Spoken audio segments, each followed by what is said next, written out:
गांव में तो सब जगह अकाल की परिस्थिति हो गई है। लगता नहीं कि अब इस गांव में ज्यादा दिन रुकना उचित होगा। काम के लिए बाहर गांव तो जाना ही पड़ेगा। भूषण काम की तलाश में दूसरे गांव की ओर निकल पड़ता है। चलते चलते वह विजयपुर गांव में आ जाता है। वहां उसका रहने का कोई ठिकाना नहीं था और उसके पास कोई काम भी नहीं था। चलते चलते वह एक अमीर किसान जगत सेठ के पास आ पहुंचता है। सेठ जी, मैं भूषण दूसरे गांव से आया हूँ। हमारे गांव में अकाल की परिस्थिति हो गई है। लोगों के खेत सूखे पड़े हैं। गांव में बूंद बूंद पानी के लिए लोग तरस रहे हैं। अगर मुझे आपके पास कुछ काम मिल जाएगा तो बहुत कृपा होगी बड़े भाई। अरे रे, लगता है तुम्हारी हालत बहुत खस्ता हो गई है।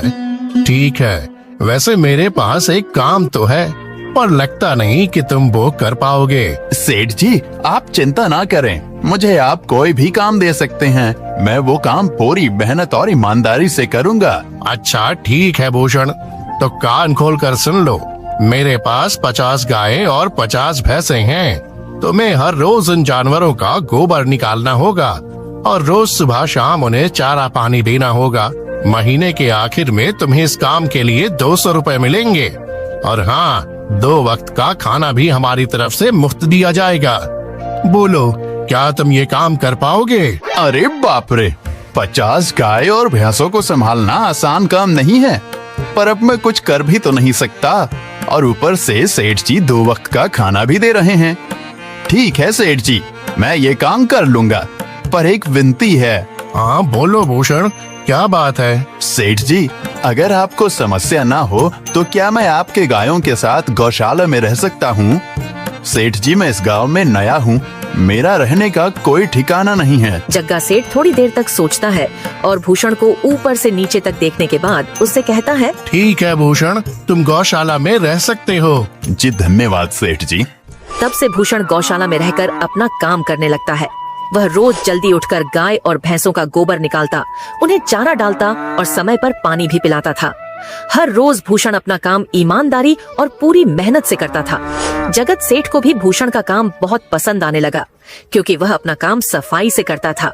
एक दिन जगत सेठ भूषण को बुलाकर उससे बोलता है, भूषण, मुझे तुम्हारा काम बहुत पसंद आया है। तुम गाय और भैंसों का अच्छा ख्याल रख रहे हो, इसलिए दूध की गुणवत्ता भी बढ़ गई है और गायें पहले से ज्यादा दूध भी दे रही हैं। इसलिए मैं आज से तुम्हारी तनख्वाह बढ़ाकर पूरे 400 रुपए कर रहा हूँ। आपका बहुत बहुत धन्यवाद सेठ जी। कुछ दिन ऐसे ही बीतने लगते हैं। भूषण जगत सेठ के पास बहुत मेहनत और ईमानदारी से काम करता है।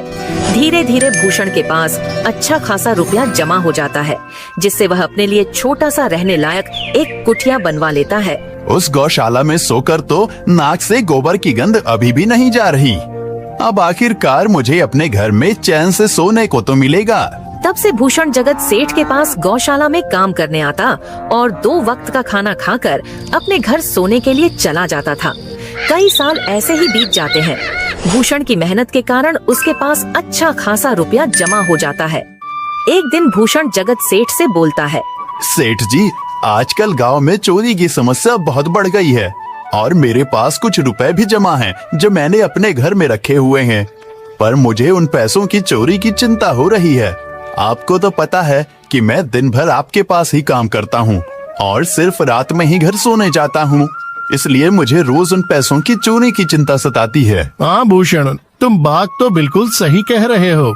आए दिन गांव में नए नए चोरी के किस्से सामने आ रहे हैं और दिन भर तो तुम्हारा घर खाली ही रहता है, तो चोरी होने की संभावना तो जरूर है। जगत सेठ थोड़ी देर सोचता है और फिर भूषण से कहता है, देखो भूषण, ऐसे समय में तो गांव में एक ही जगह है जहां पर तुम्हारा धन सुरक्षित रह सकता है, और वो है जमींदार का घर। क्या? जमींदार का घर? हाँ भूषण, इस गांव के जमींदार बहुत ईमानदार और दयालु हैं। ऐसा मैंने कुछ लोगों से सुना है और उनके घर पर बहुत सारे पहरेदार भी हैं, तो चोरी होने की संभावना बहुत कम है। तुम अपने पैसे उनके पास